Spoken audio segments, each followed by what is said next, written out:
Hey guys, what is up? DontBeSaad20 here, or Lucas bringing you guys episode number 2 of Salary Cappers. Now, as you guys said in the last video, you guys wanted me to make an AHL team to replace my players that get injured or I trade away. So that's what I did. I got a bunch of silver AHL players. Now, Ville Polka, as you can see, the right defenseman there, he is in the AHL. He's on the Rockford Ice Hogs, and I do apologize that I mostly have Rockford Ice Hogs, but that's just what I had on my main account. So we do have an AHL team now that will... Like, if I get an injury, I have to use my AHL players. So that should be pretty interesting. And I really want to thank you guys for the support on the last episode as I showed you guys just my team. I don't know if I showed it last episode, but I ended up giving Mike Modano the captaincy, Jeff Carter, one assistant captain, and PK Subban the second assistant captain. So really cannot thank you guys enough for the support on the last episode of Salary Cappers.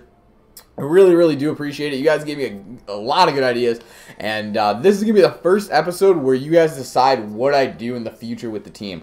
Now, if you guys missed episode 1, there will be a link down below and an annotation on the screen. If you guys don't remember what this series is, I have to make a team and get to Division 1 in Hockey Ultimate Team by staying underneath the $69 million salary cap that's in the NHL right now, as Gustav Nyquist gets a interesting backhand goal. And like last episode, this is not live commentary because it's just not that interesting because I'm in Division 9 and they're just not that interesting in games because I have a pretty good team and I'm going up against either people that aren't as experienced as me or don't have a good enough team. So like I said, once I get into probably Division 6 or 5 or something like that, I'll start doing live commentaries and stuff like that. But for now, you got me in the background as I beat this guy 2-0, which is really nice. People always usually quit on me when I scored 2 before the third, but he stayed. And if you guys don't know, if someone quits on you in the middle of the game, your goalie gets fatigued. And I had to keep on buying fatigue cards for Ben Bishop, even though he really shouldn't have been fatigued, if that makes sense. So really happy this guy didn't back out on me. Storm Phaneuf, the goalie that he had, was a beast for him. Excuse me, yeah, Storm Phaneuf was a beast for him. But we're going to our second game of the episode against a Winnipeg Jets fan. He has Jerome McGinley, so he may have a pretty decent team. I was kind of weary going into this one, but he will end up getting the first goal here. This is my second goal that I've allowed the whole series, so not a good goal for me to give up. I was chasing and just not covering my man. So that was my beat. But I made sure that's going to be the only goal, as I think that's Bobby Ryan gets a nice one-timer there to tie it up at 1 apiece. Now, Bobby Ryan has been a beast for me. At the end of this video, I'll do a little stats thing to show you guys all the good players, like what stats they had during the last 2 seasons, so you guys can use that and decide who I want to get rid of and who I should add to the team.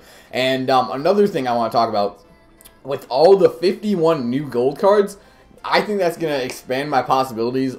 Ridiculous. I don't think that made sense. You guys know what I mean. With the 51 new gold cards, I think that's going to really help out the series because, like, Drouin's now a gold who has, like, 900 salary.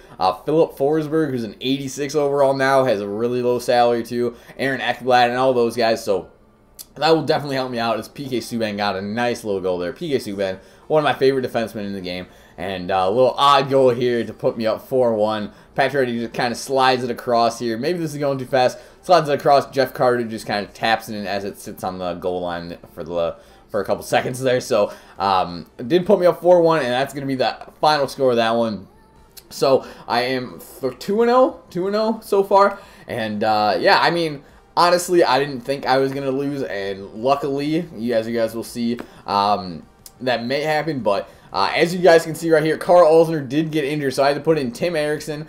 So I had to use an AHL player, Tim Erickson, who's not that bad, actually. His 80s all around, so I wasn't too mad. Now, in this game, I have to talk to you guys about, I lost all the footage here. My PVR just froze. I ended up winning this one in overtime, I think 3-1 or 2-1, something like that. So I did get the win there. As you guys saw, I am 1 win away from the Division 9 championship, I think? Division 9 title. Nonetheless, 1 game away, and we're going to be going up against E-Dog, who is a Pittsburgh Penguins fan. So we're going for the title, woohoo. And another thing, speaking of winning the title, I wanted to ask you guys if you guys want me to do playoffs every, 2 weeks, every like 3 days or whatever, however often it's out. Do you guys want me to do a playoff run, or you only want me to do a playoff run after I win a title, like in this one? Like, if you guys want me to, I can do a playoff run if it's open right now. I can do a playoff run for you guys. and see how many playoffs we can win with our team being under the salary cap, as Mike Modano gets a nice little goal there. It was at Subban. Whatever, you guys are watching. But yeah, so like I said, this is gonna be the first episode where you guys decide what players are gonna go and what players are gonna stay. As Alex Tanguay gets, oh my god, look at this.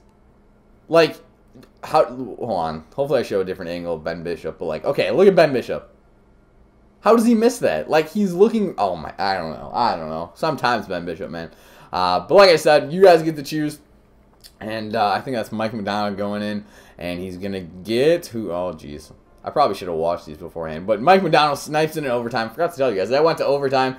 His goalie stood on his head. But Mike Modano, right in the beginning of overtime, like, won the faceoff, passed it up to him, and he ended up scoring, winning us the Division 8 title. Woohoo! But guys, now it's your turn. Now you guys have to decide who's going and who's staying. Now, I'm going through the lines right here. Now, don't really mind the contracts. I think I'm just going to do it at the end of every season. We're doing free agency, as some people want to put it. And I'll put some stats in the description. I'll have a little spreadsheet with all their statistics that you guys can check out and see who I did well with and who I didn't. For sure, I want to keep PK Subban. I want to keep Mike Modano, too. They have been my two best players by far. Bobby Ryan's been really good for me, too. Same with Zach Parise. So, you guys, let me know down below who you think I should add and subtract, and top comments. So if you agree with someone, like the comment, and I will be able to see it better. And so let's see what we're gonna do next in Salary Cappers.